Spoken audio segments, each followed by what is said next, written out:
Oi, gente, tudo bem? Eu sou a Nicole. E eu sou o Pietro. Hoje estamos aqui para mais um episódio do podcast Fora de Classe, patrocinado pelo Grêmio, feito pelo Grêmio, Soma. E estamos aqui com uma convidada muito especial hoje. E antes a gente vai falar um pouquinho dos patrocinadores. Exatamente, a gente gostaria de agradecer a Amazing, que tá com a gente desde o começo aí, né? E aí voltou, continua com a gente, depois das séries, continua com a gente. Gostaria de agradecer a escola, né, por proporcionar toda, se possível, né, esse podcast. E hoje, primeiro episódio depois das séries, né? Voltando para o segundo semestre de 2025, muito animados. Vestibulares, vem aí, né, Pedro? Gostoso. Enfim, apresente nossa convidada. Nossa querida assessora do ângulo tá aqui, tirou essa manhã pra gente ir na escola, né? Visitar a escola, passar um pouquinho pela escola. Então, por favor, fala um pouquinho da sua experiência. Olá, pessoal. Eu sou Vanessa Gama, eu sou assessora pedagógica do ângulo. Como bem eles disseram, né? Eu tirei o dia hoje para vir passar aqui no ângulo Arthur Nogueira. Não foi bem uma visita, a gente veio a trabalho. O meu trabalho é justamente pensar em estratégias aqui para a escola. Minha primeira formação é em psicologia, então eu sou psicóloga, sou pedagoga, tenho um MBA em gestão escolar pela Universidade de São Paulo, pela USP, trabalho com educação aí já há alguns anos, acho que a gente não precisa falar, mas mais de 20 anos. Toda a minha trajetória, né, envolve a sala de aula, então fui professora, fui gestora escolar, e de uns 15 anos para cá eu me dedico à formação de professores e a esse trabalho de várias escolas, de estar passando por várias escolas. O único estado brasileiro pelo qual eu ainda não passei foi o Espírito Santo, então aceitou bem perto, mas eu já passei por todos os outros, fazendo formação de professores, gestores escolares. E hoje vim aqui, esse convite, né, depois de uma manhã de trabalho com a equipe gestora, preparando aí a escola para receber os alunos dia 1º, com muitas discussões legais aí, de como a gente alavanca a aprendizagem dos alunos. E aí vim aqui bater esse papo com vocês. Sempre um prazer. Muito bom. Primeiro, eu fiquei muito curiosa e gostaria de saber como é para você essa experiência de poder conhecer tantos lugares diferentes a trabalho. Olha, é uma experiência incrível, as pessoas acham que é um lazer, né? Para mim, não é custoso, mas tem a parte cansativa dos deslocamentos, né? O Brasil é um país bem diverso, o deslocamento nem sempre é tão calmo e tranquilo, principalmente pelo fato da nossa malha aérea ser um pouco difícil, então, em alguns lugares o deslocamento é custoso. Mas é incrível você chegar num lugar que muitas vezes, assim, até dentro do estado de São Paulo, mas que você tem um deslocamento um pouco mais longo ou de avião e você vê uma diversidade cultural muito grande. Sim. Eu acho que, dentre as experiências pelas quais eu passei, eu destacaria Parintins, né? Que é uma cultura totalmente diferente. A gente vê o festival, que é grandioso, que aparece, né, nas redes sociais, na televisão, a gente vê toda aquela grandiosidade, mas por trás daquilo há uma cultura e também há alguns problemas de política pública que acontecem naquele lugar, dificuldades, enfim. Então, tive a oportunidade de ir para Parintins, junto com a primeira equipe de formação que chegou naquele lugar. Então, fomos recebidos lá dentro eles chamam de curral, né? Do Caprichoso.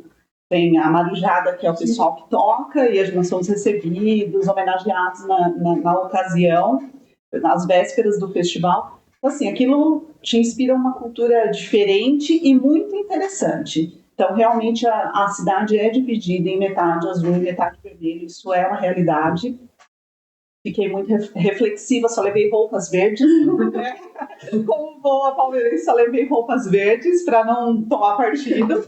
Mas isso existe mesmo lá.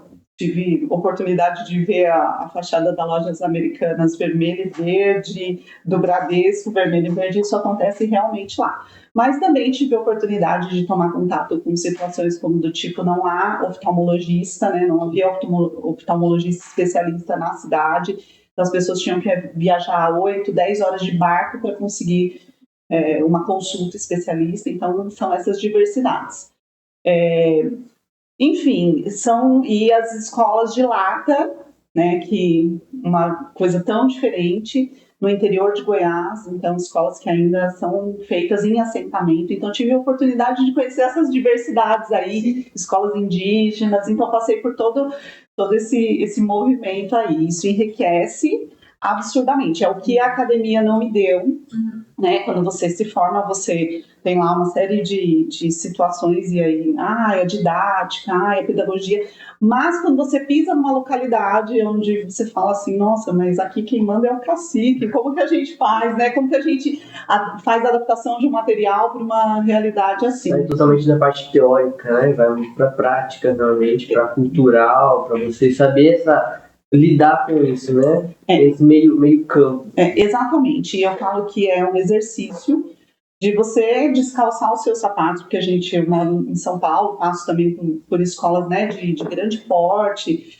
de alta performance, para você chegar em alguns lugares que muitas vezes, né, como eu disse, o Brasil é um país muito diverso, e tem lugares que não tem professor especialista. Nós temos ainda salas multisseriadas, né, não nas escolas particulares, mas na escola pública acontece muito isso, em que o professor dá aula para um menino de 7 a meninos de 11 anos. Então, são grupos de crianças dentro da mesma sala de aula. E, puxando o gancho da questão de políticas públicas que você disse, ano passado você veio aqui comunicou com a gente e apresentou um pouco do seu projeto, que você participa. Você quer contar um pouco pra gente, para que a galera também conheça? Sim. Eu estou um pouco afastada da presidência, até por conta da intensidade do meu trabalho, né? Mas eu sou fundadora de uma ONG em São Paulo, né? O Complexo do Bem, vão lá, sigam, uma ONG séria. E o desejo de fundar, né, uma ONG, pensar em coisas assim, era um desejo de olhar para a educação mesmo desse público, que é um público vulnerável. Desde sempre, eu acho que a gente tem muita responsabilidade com o outro. Sim. E se eu falo de educação, se eu faço educação, eu também preciso olhar para isso numa outra esfera. A intenção de fundar o projeto era uma coisa pequena, e aí se tornou algo grandioso. Hoje nós temos lá aula de reforço escolar todos os dias, para garantir mesmo o básico, a alfabetização para as crianças da periferia de São Paulo. A ONG está situada na extrema periferia de São Paulo, e aí eu falo dessas discrepâncias porque a gente está a 5 quilômetros de um dos restaurantes mais caros de São Paulo, e a gente está numa zona onde quando chove alaga e as pessoas perdem tudo e vivem nesse ciclo de perder tudo, trabalhar, comprar, vem outra enchente e nada se resolve. E as crianças chegam até o final do primeiro ciclo, lá, quinto ano, sem alfabetização. Então, a gente lidar com essas situações. É lógico que a gente tem um poder de alcance ainda pequeno, mas que a gente tenta fazer a diferença com aquilo que a gente pode, né? De levar a educação de qualidade, garantir que esses meninos, minimamente aos 11 anos, leiam com autonomia, resolvam problemas. Agora a gente começou com um projeto de geração de emprego e renda, então curso de barbeiro, curso de desenho, essa questão da informática e da TI, profissionalizar esses adolescentes para que eles tenham minimamente condição de se inserir no mercado de trabalho. O problema da escola pública de não preparar esses meninos não é só uma questão de falar mal, de escrever mal, de ler mal, é que eles não têm qualificação nenhuma. Então, numa entrevista, eles já saem atrás porque já têm a dificuldade, de repente, de escrever uma redação ali. Então, tentar qualificar e prepará-los também para esse ingresso é muito importante. O ideal seria que eles pudessem só se dedicar aos estudos e ter uma educação de qualidade até o final do terceiro ano. Mas a gente sabe que essa não é a realidade deles. Então, por que não pensar e qualificá-los para que eles possam ter um pouco mais de autonomia e dar continuidade aos estudos aí? Quebra um ciclo, né? Na verdade, vocês transformam não a vida de uma pessoa só, né? Mas algo que é pequeno. Algo que é pequeno, né? Parece pequeno curso, profissionalizante, parece algo simples. Mas é algo que quebra uma roda, né? Que, infelizmente, a pessoa fica... Os filhos que vêm, mas quando vocês, né? Assim dizer, passam ensinamento, educação para uma pessoa, isso muda toda uma geração, né? É exatamente isso. Isso que você falou de quebrar um ciclo, muitas vezes é o primeiro da família que se qualifica, né? Os demais foram trabalhando por demanda, arrumou um emprego e aprendeu aquela profissão. E aí a gente quebra realmente nesse processo da qualificação. Muito bom. E como você entrou no Sistema Ângulo? O que trouxe ao Sistema Ângulo? E hoje, acho que a gente tem a estrutura das escolas privadas e o Ângulo Arthur Nogueira é um ótimo exemplo disso. A gente tem estrutura para estudar, a gente tem as atividades extracurriculares que também são excelentes. Quais são os diferenciais que você vê no ensino privado que você acha que seriam essenciais para que a educação pública conseguisse desenvolver um aluno da mesma forma? Perfeito. Bom, como eu entrei no Sistema Ângulo? Eu venho de uma época, 2018, a empresa a qual eu trabalho hoje ainda, que é a Somos, ela vendia o Sistema Ângulo para a rede pública. Eu venho de formação de professores de rede pública, eu trabalhava numa empresa do terceiro setor, que é a Fundação Lehman, e nessa empresa a gente implementava políticas públicas para melhorar a educação de municípios, estado. E aí, na época, o Ângulo era vendido para a rede pública. Então, algumas redes públicas participavam de licitação e compravam esse material. Então, muitas redes tinham esse material nas escolas municipais. Então, eu venho para o Ângulo a convite, né, de um diretor na época que conheceu o meu trabalho, e a convite desse diretor, porque eu entendia muito de escola pública, de formação de professores, e precisava dar essa força aí para o material para a entrada, né, nesses municípios. Então, entro em 2018. Quando chega no final de 2018, a Somos Educação é vendida para a Cogna, e aí é retirado o material da rede pública. Não podia mais vender para a rede pública, né, por uma questão lá contratual. E eu ainda fiquei mais um ano atendendo 13 municípios que foram os únicos que ficaram. E aí depois fui convidada para, dentro da empresa, participar de um outro núcleo, que era a elaboração do material da Rede SESI. Fiquei lá por mais 2 anos, um pouquinho mais de 2 anos, passei, né, por quase todos os estados brasileiros implementando esse projeto, e aí recebi o convite para voltar para o Ângulo, né? Só que aí o Ângulo já era vendido só para as escolas particulares. É uma casa muito grata pela qualidade do material. Então, eu aceitei de pronto porque eu acredito muito no potencial do material. Ele é transformador. A gente fala de escola particular hoje e parece que é normal dizer que as escolas, todas elas têm qualidade, mas a gente também tem um nível de exigência muito maior das escolas particulares. Então, o Ângulo, ele atende esse nível. Os diferenciais que eu consigo perceber é que a gente dá esse suporte. Hoje eu passei amanhã aqui, mas essa conversa não se encerra aqui. O meu trabalho é muito próximo com a gestão dessa escola. Então, uma escola, para ela ser parceira do Ângulo, ela tem alguém por trás, né? Aliás, uma equipe, uma grande equipe, não só a minha, que sou assessora, mas uma grande equipe que apoia essa escola e que garanta que o nome seja levado de maneira correta aí por onde ele vá. São muitas diversidades. Da mesma maneira, semana passada eu estava na Bahia, essa semana estou aqui e amanhã estou em outro lugar, mas a gente procura garantir uma unicidade em relação ao material. Acho que o grande diferencial que eu aponto é a qualidade na escrita do material que a gente leva, é a formação dos professores. Então, o professor Ângulo é um professor que é estudioso, é um professor que precisa se qualificar o tempo todo, se atualizar o tempo todo. A gente traz inovação quase que a cada semestre. Então, a gente tem a maior plataforma, né, do Brasil. O Ângulo é o primeiro sistema didático criado no mundo. Então, ele completa 75 anos esse ano, e é de uma metodologia muito consistente. Então, a gente sabe exatamente o que a gente está fazendo, os nossos autores são contratados, a equipe de assessoria tem informação direta com esses autores, os professores de vocês têm contato direto com esses autores, que são capazes de falar para esses professores assim, olha, quando eu escrevi esse material, eu pensei nisso ou naquilo, e você pode potencializar a sua aula fazendo dessa maneira ou daquela.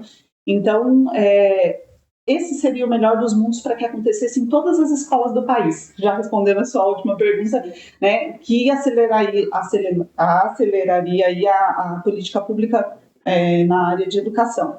Se nós tivéssemos professores preocupados com a formação continuada, se tivéssemos materiais que direcionassem, porque o direcionamento do material também alavanca a aprendizagem do aluno, né? O Anglo, ele tem uma máxima, um slogan, que é muito importante, mas que ele é vivido, que é o aula dada, aula estudada. Sim. Isso tira o aluno de uma passividade e coloca ele no centro do processo de aprendizagem. Então, ele também é responsável por esse avanço dele na aprendizagem. E assim, como vocês sabem, aluno do 3º ano do ensino médio, que todas as apostilas, elas trazem questões atuais, que fomentam a crítica, então fazem vocês pensarem em situações do mundo real, como aquilo, né, pode contribuir no seu dia a dia, não só para estudar para a prova, mas como você aplica aquilo no seu dia a dia. Muito legal. E como você acha que a escola aqui de Arthur tá assim, de todos que você vê, como que você acha que a gente está indo? São muitas escolas, como eu disse para vocês, diversas. Eu tenho escolas que têm 25 aulas semanais, tenho escolas que têm 40 aulas semanais. Qual que é o diferencial da escola de vocês? Eu já falei mais cedo numa entrevista que eu dei. A Vivian é uma pessoa que ela abre a escola e o olhar dela para o mundo. E isso é muito importante, porque não é fácil alguém abrir a porta da sua escola para alguém vir aqui e dizer, olha, isso não está tão bom. Foi mais ou menos o que a gente fez hoje de manhã. Sim. Né? Eu não conheço pessoalmente vocês por nome, sobrenome e faço, mas por muitas vezes a gente projeta ali no telão o desempenho de vocês nas provas, porque as provas que vocês fazem é levado muito a sério esse resultado, e a gente diz por que né, essa pessoa que tem nome e sobrenome não evoluiu da primeira para a segunda avaliação. Então as discussões são também nesse nível.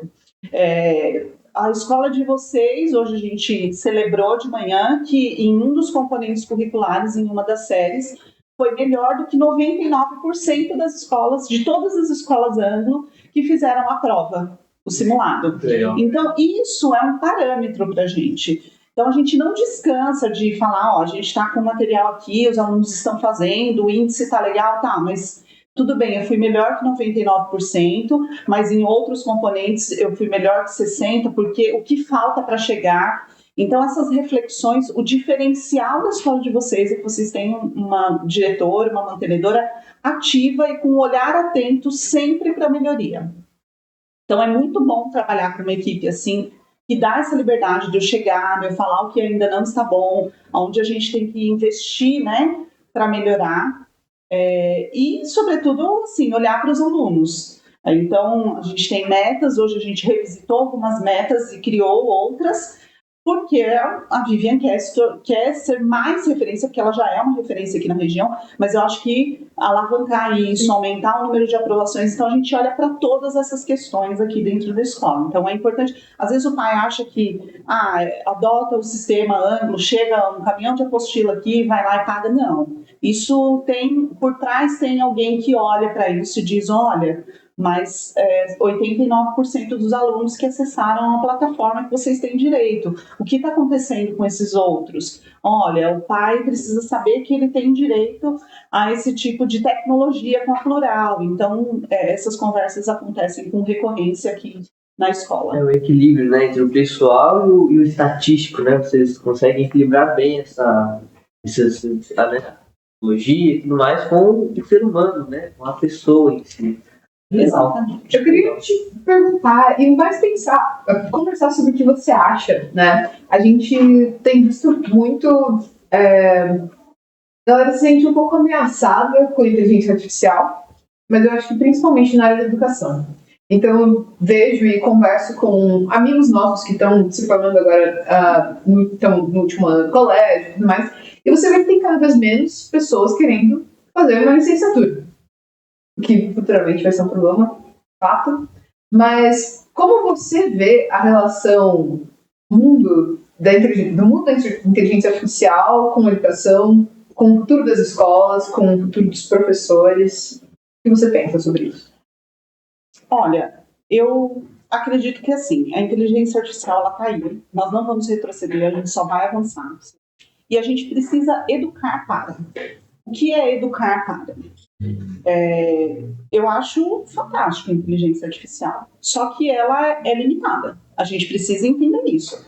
Ela serve para automatizar algumas coisas. Então, assim, nós temos dentro da Plural, inclusive, uma inteligência artificial que contribui com inúmeras coisas. Então, assim, os pais que estão assistindo, inclusive, ela contribui para, de uma maneira autônoma, ajudar o aluno a montar um cronograma de estudo até tal dia. Então, outros casos de inclusão.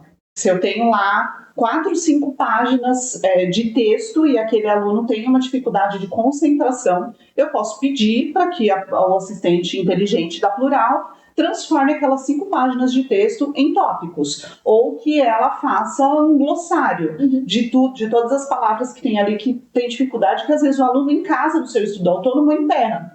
Então, ela serve para isso, para automatizar algumas coisas que eu, ser humano, eu, professor, levaria tempo para pegar 5 páginas da apostila e fazer um resumo de 3 parágrafos. A inteligência artificial faz isso em segundos. Então, se o professor ele não se apropriar disso e não se fazer valer dessas automatizações que não precisam de uma estratégia, de um olhar analítico, ele vai retrocedendo. Então, a gente precisa utilizar isso para aquilo que é prático. Aquilo que precisa do meu olhar analítico, que precisa entender se aquilo atende aquele aluno, que precisa de uma explicação que faça a relação com a realidade, porque a inteligência artificial não sabe qual é a realidade daquele aluno. Então, talvez eu tenha que fazer relação com coisas que tem aqui na minha localidade, na vida daquele estudante. Isso não vai substituir o professor. Esse afeto, essa proximidade, que faz parte do ambiente educacional, a inteligência artificial não vai substituir. Eu vejo um esvaziamento dos cursos de licenciatura, talvez porque o nosso país não dê tanto valor à educação. Sim. Incentivo financeiro, a questão de valorização mesmo, né? Então, todo mundo quer ser médico porque o status de médico é algo que está muito em alta, o médico é sempre visto como autoridade, e a valorização financeira também. Né? Então, eu acho que esse esvaziamento é um acúmulo de situações. E todas essas diversidades que a gente também encontra dentro da sala de aula. Eu fui professora há mais de 20 anos atrás, desde menina, e eu vejo que uma sala de aula de alfabetização de 20 anos atrás não é igual a uma sala de aula hoje, e tenho certeza que daqui 3 anos também não será igual ao que é de hoje. Então, assim, essa velocidade em que as coisas acontecem na educação também assusta, e as pessoas também se paralisam e repensam se quer entrar na educação, porque este é um caminho que você vai estudar para a vida inteira. Né? Você precisa repensar sua prática todos os dias. Porque a aula que eu preparei o ano passado, né, sobre, de repente, força, não é a aula que eu vou ministrar na mesma série, com a mesma faixa etária. Talvez tudo tem que ser adaptado, repensado, os exemplos, e o mundo está numa velocidade. E o excesso de informação faz com que o professor também tenha sacadas diferentes. Porque hoje, na minha época, né, eu não tinha tanta facilidade de internet. Os livros eram impressos e revisados a cada 5, 10 anos.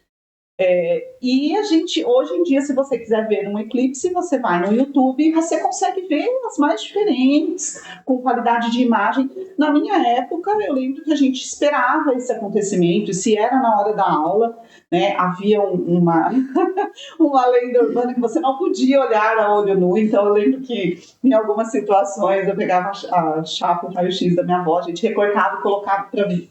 São histórias de um tempo atrás, tá, gente? Mas isso acontecia. Só que você não tinha essas informações com tanta velocidade. Enfim. Então, o excesso de informação também faz com que o professor seja um profissional que tem que estar o tempo todo muito antenado, muito atualizado. E a inteligência artificial, ela veio para automatizar coisas em que não é possível fazer. Aquilo que é do humano, que é do analítico, o professor ainda continua tendo esse espaço. A inteligência artificial, ela não vai conseguir declamar um poema e falar do sentimento que aquele poema traz, e das memórias, e aguçar em vocês algumas coisas, por exemplo, numa aula lá de literatura ou qualquer outra. E a inteligência artificial não vai dar conta de fazer isso. Então, a gente ainda precisa, né, valorizar esse tipo de coisa.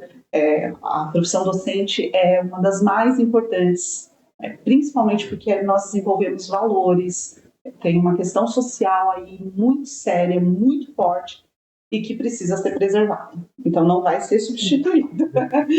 Concordo muito. E a gente vê isso no dia a dia, porque o último ano do colégio, além da parte nostálgica, tem a parte real em relação à pressão do vestibular, e que é o último momento de um período muito importante, e é de tudo que a gente viu até agora, a gente não conhece outra coisa ainda, né? Eu e Pietro trabalhamos fora, né? Além de estudar, mas a maior parte de nós não tem acesso, não tem interesse ou não consegue achar uma oportunidade de ver outras perspectivas além do que a gente já viu no colégio também.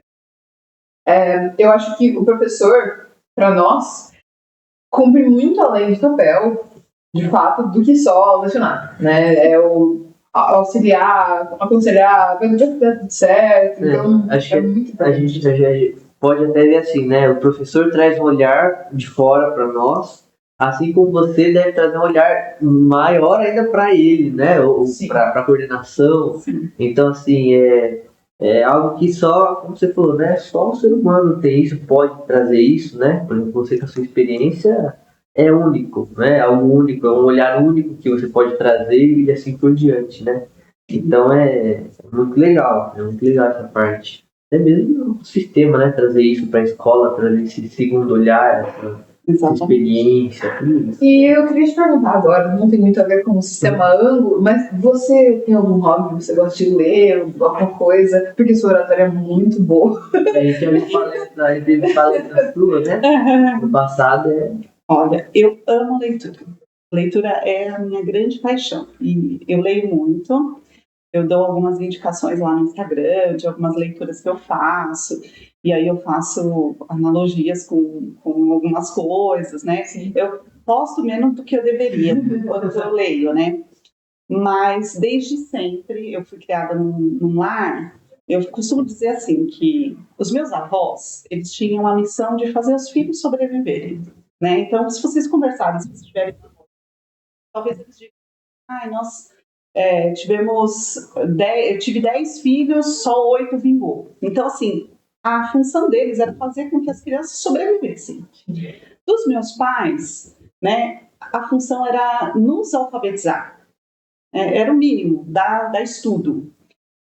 E a minha função enquanto mãe é muito mais, criar inteligência emocional na minha filha, proporcionar bom estudo, então as coisas vão evoluindo. Então eu sou de um lar de pais semi-analfabetos, que não era uma casa cheia de livros, porque houve um tempo em que o acesso não era tão fácil como é hoje, então não tinha muitos livros, mas eu sempre tive muito interesse pela leitura. E depois de já formada, isso foi uma coisa que foi negociável dentro da minha casa. Então, minha casa tem muitos livros, eu tenho paixão por alguns deles. Esses dias, ainda revirando as minhas coisas, né? Eu achei alguns livros que são relíquias do Sebastião Salgado, que faleceu recentemente. Tem um livro dele que é a minha paixão, mudei recentemente e eu, assim, nem sabia onde estava minha filha, mas aquele livro eu falei, eu vou levar, porque isso aqui só colecionador tem, que é um livro que chama O Verso da Desigualdade, que são fotos que o Sebastião Salgado fez ao redor do mundo, fotografando salas de aula. Então, assim, eu tenho alguns livros que são preferidos, que eu já li, reli, E eu amo leitura, passei isso para minha filha, ela é uma leitora também compulsiva, assim, de ler muitas coisas. Agora tá É um vício no bom. curso, É um vício bom. tá no cursinho, então tá mais voltada aí para as obras literárias, né? Mudou todas da FUVEST, algumas eu até, né, poucas tenho compartilhado lá com ela. Mas eu amo ler. E aí, se eu tivesse que dar uma dica, assim, para as pessoas, leia. Leia muito, não leia só coisas técnicas. Porque a leitura vai ampliar o seu olhar de mundo, vai te fazer viajar, isso, viver outras culturas, imaginar coisas. As pessoas têm deixado essa capacidade imaginativa de lado. E a leitura te proporciona isso, te faz refletir, né, coisas, te faz pensar realidades fantásticas aí que muitas vezes você se esquece no seu dia a dia. Então, assim, eu tenho muita preferência, às vezes, por leituras infantis que te faz projetar, e eu falo que a gente tem que fazer as nossas crianças ler mais. Sim. Porque a criança, ela não dá conta de dizer o que ela está sentindo. Eu estou com raiva, eu estou angustiada. A leitura cumpre esse papel, a literatura cumpre, ela vai se colocar no lugar daquele personagem e vai entender como ele resolveu as coisas. Então, as crianças precisam ler mais, e os adolescentes também, para ver outras realidades imaginativas que talvez eles nunca cheguem a ela, mas que é importante. Aproxima. Então, a leitura é algo que me ampliou demais o olhar. No livro de vestibular, assim, que você leu, qual que você mais gosta? É que da minha época, olha, talvez, nem sei se Saramago ainda está nas obras, há um tempo já não está, mas esse livro foi um livro muito desafiador que eu li várias vezes. Dom Casmurro, essas coisas assim que a gente ama. Agora, recentemente, eu me interessei pelo da Conceição Evaristo, que é um nome muito assim promissor, que eu amo muito. E aí estou esperando, a minha filha já leu ele, e aí eu estou esperando um momento para ler, né? Essa obra ainda não tinha lido, mas eu acho que assim os clássicos são sempre serão clássicos. Sim. E é importante para a gente se aproximar dessa linguagem, né? Ampliar o nosso repertório, ampliar a nossa visão. Então, acho que são esses mesmo. Nessa área de vestibular, assim, o que você falaria para quem está no segundo e para o terceiro, ou para quem já está no terceiro já para... Acho que para o ensino médio em geral, porque a gente estava conversando esses dias sobre como agora a gente vê a galera do primeiro ano aqui começando a ler as obras que a gente já teria que aplicá-las nos vestibulares no terceiro ano, o que é muito legal, porque a maioria de nós a gente não teve essa visão de fazer isso antes. Então eu comecei a ler alguns no segundo, então já foi uma roda. Hoje já está muito mais tranquilo do que se eu tivesse lido todos no terceiro ano. Mas eu acho que no primeiro ano é uma coisa muito... Todos os anos do ensino médio são muito diferentes, né? Eu acho que é um pequeno período de tempo, só que com muitas transformações, muitas coisas novas, e é um momento muito diferente. Então, o que você diria para os estudantes? Olha, eu vou começar falando um pouco da questão da constituição, assim, enquanto pessoa, né? Eu acho que o adolescente, que vocês ainda, esse adolescer nessa fase, são muitas transformações. Então, é muito desafiador. Às vezes a gente cobra, né? Tem uma filha que terminou o terceiro ano passado, a gente cobra demais, porque é a nossa função, é o nosso papel, e não deixaremos de fazer isso. Mas eu entendo que há um turbilhão de coisas, de hormônio, né, acontecendo, de novidades, de preferências. Então, você passa a ter as suas preferências de livro, de cor, de lugares, de música. Então, é um conflito em algumas situações, porque às vezes a sua família não comunga daquilo e você é uma pessoa diferente, que não é adulta ainda e que não é criança. Então, esse conflito acontece, é legítimo. E eu falo que a terapia, ela é essencial e deveria ser inegociável, porque ali é um momento também para você. Eu falo que é um momento onde você vai investir no seu desenvolvimento emocional. Então, o psicólogo é esse profissional que vai te ajudar e vai te guiar, e é uma pessoa de fora. Porque eu, enquanto mãe, eu posso super ajudar minha filha. Só que eu tenho as minhas preferências e os meus anseios em relação ao que eu quero para ela. Então, isso em algum momento esbarra. E o psicólogo não, ele é alguém que vai garantir, vai legitimar, vai olhar para aquela pessoa de maneira individual e vai ajudá-la naquilo que ela quer. Então, isso é importante. Em relação à parte de estudos, é muito difícil, porque você sai do ensino fundamental e você entra numa nova etapa que requer de você autonomia, com esse monte de hormônio acontecendo. Hora você está super feliz, hora te dá aquela deprê, e que isso é legítimo também dos hormônios, né? Tem dia que você está se sentindo maravilhosa e tem dia que você vai se olhar no espelho e fala, nada tá bom, meu cabelo não tá bom, essa espinha, por que ela nasceu nesse lugar justo hoje? E é da idade. Mas tem uma coisa que, na minha época, tínhamos uma banda que se chamava Legião Urbana, e eles têm uma frase de uma música que eu falo que ela deveria ser internalizada por todos os adolescentes aí que estão nessa fase. Que diz que disciplina é liberdade. Por que disciplina é liberdade? Porque é uma fase que você vai ter que estudar muito. É um curto período em que você vai ter que se dedicar. Não tem outra receita mágica que te dê liberdade de escolha para qualquer lugar onde você queira ir, que não a dedicação. Então, se você tem disciplina nos seus estudos, que foi o que você disse, o pessoal do segundo ano teve uma visão de começar a ler as obras literárias antes, que legal, ele vai ter possibilidade depois de ver um filme sobre isso, de assistir uma peça, e ele está à frente, inevitavelmente. Então, eu digo assim, quando você tem disciplina, constância naquilo que você quer, você tem liberdade também de escolher o que você quer. Então, esse é a primeira situação. A segunda é, não tenha pressa e nem desespero, porque a gente acha que precisa e é importante. Vocês têm condições para tal, de sair do ensino médio e ingressar numa faculdade, mas se você não estiver seguro, você precisa se sentir seguro para ir para essa universidade. Você tem que querer muito aquilo. Se ainda não é o que você quer, não aceite qualquer coisa. Vai em busca do que você quer, né? Eu falo que hoje em dia está muito escasso nessa geração um elemento chamado garra. E a garra é o conjunto de vários outros elementos, inclusive de sonhar. O meu sonho é estudar na USP. Então, você persiga o seu sonho. Ele tem algumas dificuldades. Eu super apoiei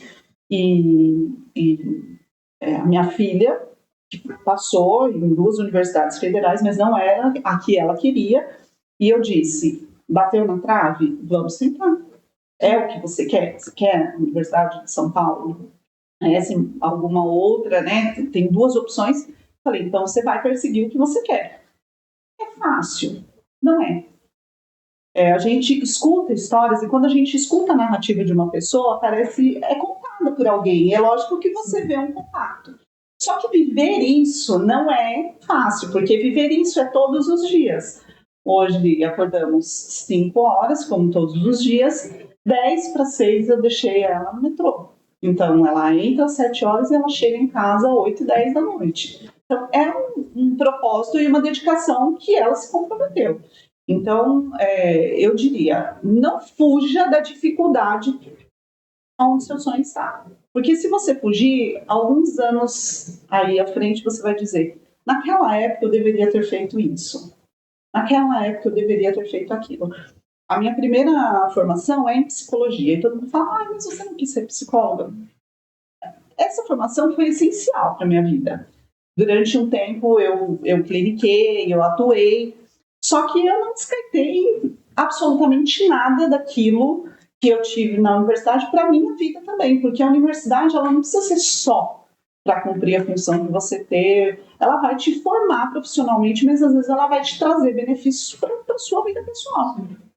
E aí eu só descobri que a educação me picou quando eu entrei num trabalho em que exigia uma equipe multidisciplinar e eu fui tomar contato com a educação. Era uma equipe multidisciplinar que na época estava desenvolvendo um software, existiam CDs que eram instalados nos computadores, um software infantil, E só ali eu falei, nossa, mas a educação é muito. E eu estava já no último ano da faculdade, então segui, fiz atendimentos na clínica, depois segui um tempo, né, clinicando, mas eu falei, não, é isso que eu quero, é educação, é olhar para a educação com esse olhar, com esse viés. E isso foi super importante para eu entender as fases de desenvolvimento da criança, cognitivo, hormonal. Então isso contribui até hoje para mim.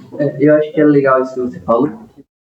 Se a pessoa, o jovem, fez lá o terceiro ano, não passou onde ele quis, é muito mais fácil ele aproveitar já o embalo para ir para um cursinho, né? Ou mais um ano dele estudar mais afinco do que depois que saiu, né, querer mudar. Né? Depois já fez uma faculdade, aí já dá, querer mudar. É válido, mas é mais difícil, né? Então é mais fácil ele já aproveitar isso do que assim, de perder esse ritmo, né? Perder essa oportunidade, né? Que é o tempo ali que ele tem para se adaptar. Que as pessoas têm muito aquela coisa de 18 anos, já tem que escolher o que quer fazer, pronto, acabou. Né? Então é o último momento que ele vai ter para. Não é assim, né?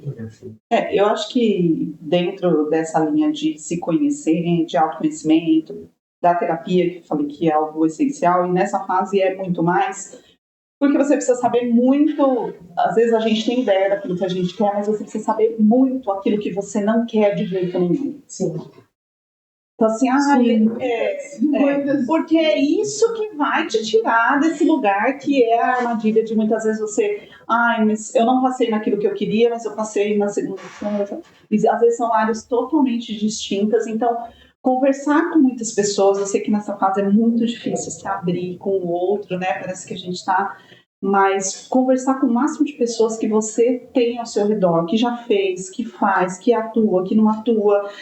E hoje a gente tem a facilidade da internet, que você pode ver depoimento de pessoas falando, né, possibilidades que você nunca pensou, e de pessoas que, né, de repente vão jogar um balde de água fria. O balde de água fria, ele é importante para você conhecer os dois lados, porque se você pega só o lado mágico da situação, eu falo isso porque na minha primeira faculdade eu tinha essa visão de que eu vou sentar ali, eu vou lidar com os conflitos do outro. Às vezes o conflito do outro bate de frente com os seus valores e você fala, meu Deus do céu, né? Como eu vou lidar com isso agora? Uma pessoa que chega e fala, infelizmente eu perdi a cabeça, uma professora de uma creche falou, e eu agredi aquela criança. E aí você fala, meu Deus, vou te dar um tapa, né? Não, você não pode fazer isso. Então, assim, você precisa ouvir as pessoas dizendo, olha, isso é muito bom, e o balde de água fria para você refletir se eu passar por essa situação.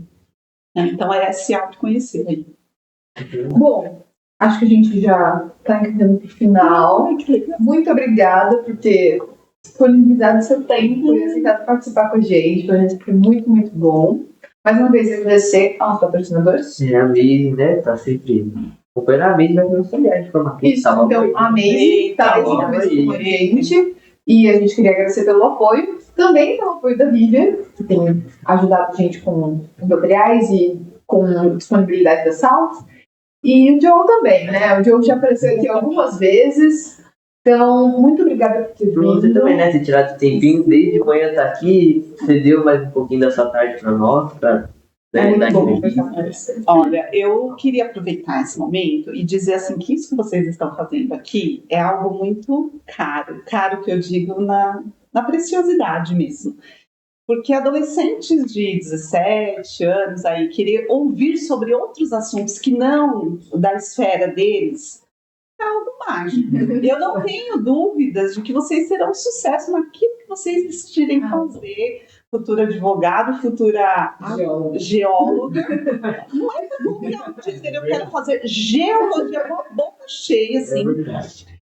Então, assim, e todos os meninos que estão aqui nos bastidores também, né, comprometidos. Então, assim, isso é muito caro para adolescentes de 17 anos, que neste momento poderiam estar rolando TikTok, jogando Free Fire, lá, nem sei se, né, no FIFA 2000 não sei quanto, lá, e estão aqui ouvindo sobre educação, perguntando, querendo saber. Essa sede por viver e conhecer a história das pessoas, isso aí é muito legal, que vai além do honorário das profissões que vocês escolherem o que vocês vão querer ser, e aí eu volto lá na minha frase inicial na palestra do ano passado, mas quem vocês vão querer ser? E eu tenho certeza que vocês serão pessoas de boa índole, preocupadas com o mundo e com tudo que está ao seu redor, tá? Parabéns pela iniciativa, parabéns aí, Vivian, por abrir esse espaço e todas essas grandes empresas que confiam em vocês, tá? E aproveitem a viagem, vai ser a melhor viagem da vida de vocês, porque eu ouvia isso todos os dias da minha vida, então aproveitem esse momento, tá? E agora a gente vai vir agora esse semestre com muitas novidades, né? Imagino eu. Ah, isso aí. Ela que diga, né? Ela que não diga, né? Com as metas. Gente, é isso aí. Vanessa, obrigado, viu? Gina, que isso, estou à Podemos estar de disposição. volta com você em alguma outra oportunidade. Ah, com certeza, eu venho, tá? Gente, muito obrigada e vemos vocês no próximo episódio.